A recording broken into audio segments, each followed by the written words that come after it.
Coming up on Mountain News this morning, volunteers are driving to the Commonwealth, sharing their experiences with deadly storms to help survivors of this month's tornado. And from chopping down trees or helping with mental health, Team Rubicon is doing everything they can to help mitigate the damage left behind by the storm. Dedicated to Eastern and Southern Kentucky, this is WYMT Mountain News this morning.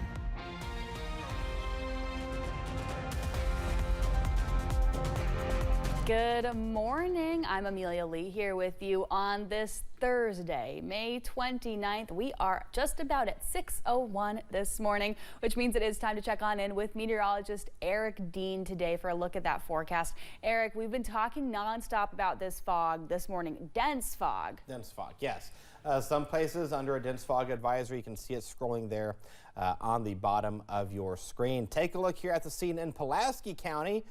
About 7 miles northeast of Somerset. We're at 59 degrees. Humidity is at 94%. We have a nice calm wind at this hour. You can see the satellite and radar right now. All is quiet for now. Cloud cover is the big story at this time. Same with that fog, but look to the south and southwest. Rain chances are knocking on our doorstep. That will be our weather maker for the afternoon and evening hours. Bus stop forecast for today. We're going to 63 degrees. We'll call it foggy and just dreary, if you will, for lack of a better term. Cloudy by the time the kids head home to finish their homework, or start their homework, I should say. Look at that temperature, 76 degrees. But I have some good news somewhere on the 7-day, and we'll talk about that coming up in the first alert forecast. Right now, current time is 6:01. We'll toss it back to Amelia.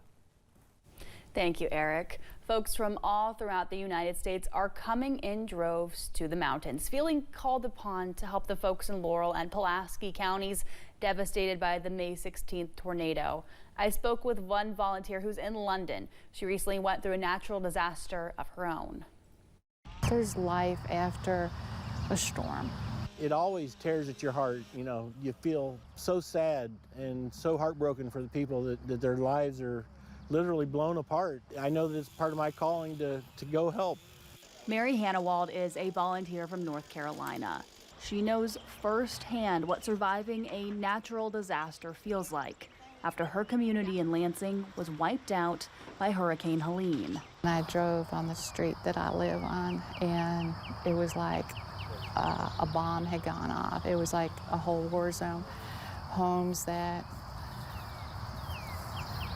we're supposed to be there, we're no longer there. After rebuilding back home for months, she's on her first mission trip, connecting with people going through something all too familiar. I know what it's like being a single woman and having all this destruction around you, and it's like, where do I begin? You clean up your yard one stick at a time. Hoping her story can show others they're not alone and recovery is on the horizon. Their lives are never going to be the same, but it's their choice whether they're bitter or that makes them better, because there is life after tragedy. Loving her neighbors in need. Well, those volunteers were with 8 Days of Hope, which is a Christian nonprofit organization. One of their rapid response teams is in London.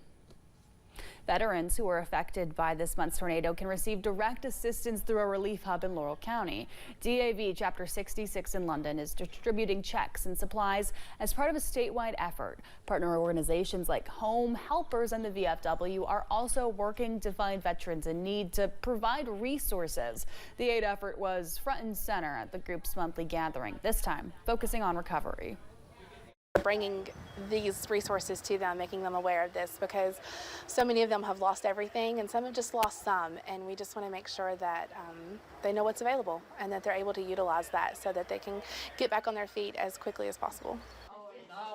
Relief is still available Thursday from 9 until 4 at the DAV site in London, and the group's spring cookout, also set for today, will now serve as a memorial for 2 veterans killed in the storm. Groups of volunteers continue to help tornado victims in southern Kentucky. WYMT's McKinley Calandrino spoke with members of Team Rubicon about what they're trying to do.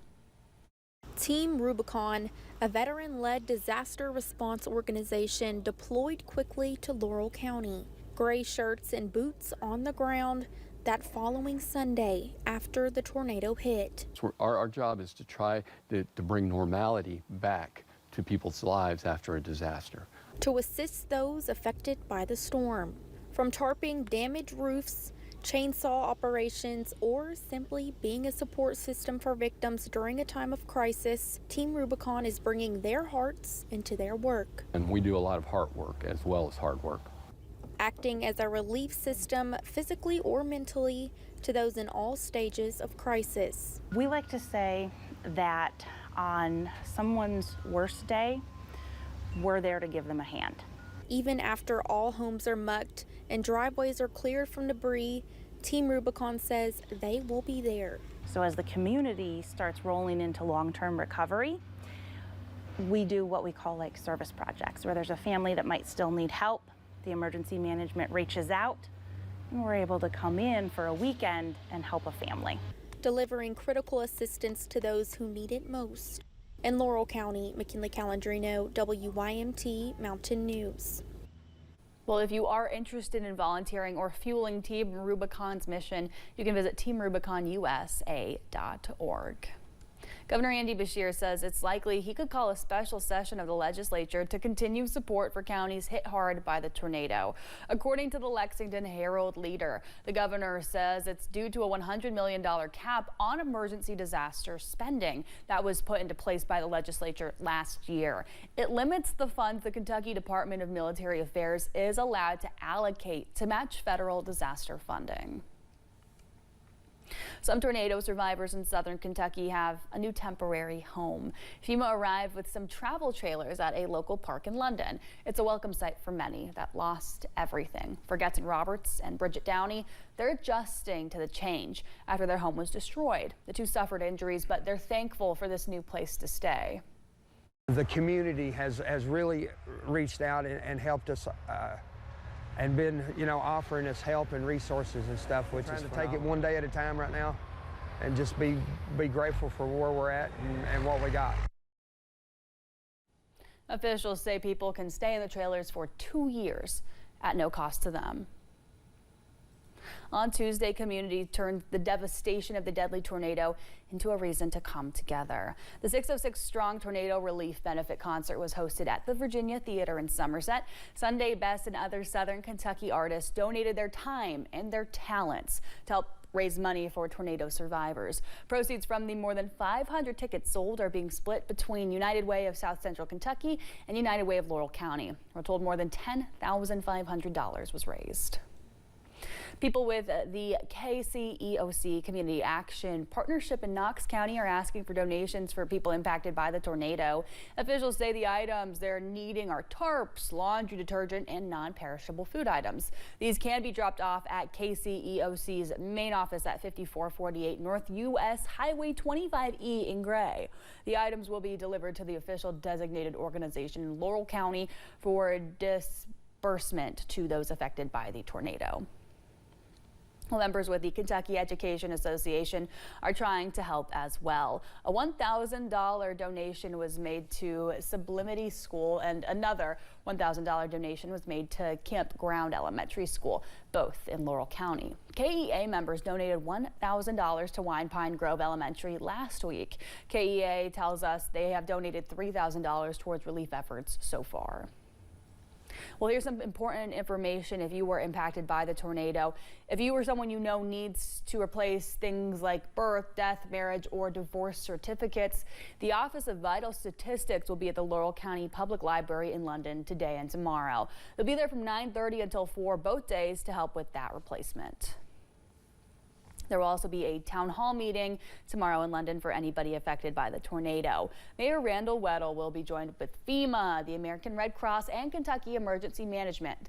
It's happening at 6 o'clock in the gym at London Elementary. Officials say this is an opportunity for folks to speak with officials and disaster recovery partners.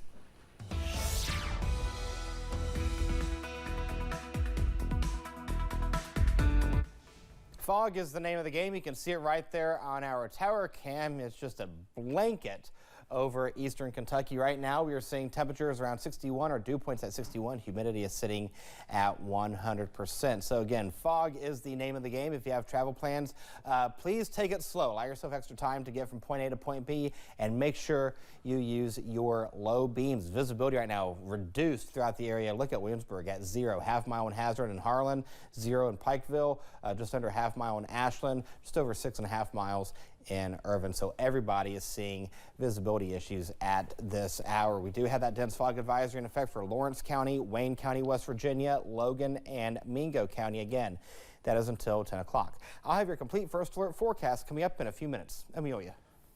Thanks, Eric. At 6:10, and we've got more mountain news on the way. Elon Musk taking a bow. The face of Doge is stepping down after facing stark criticism since taking the role.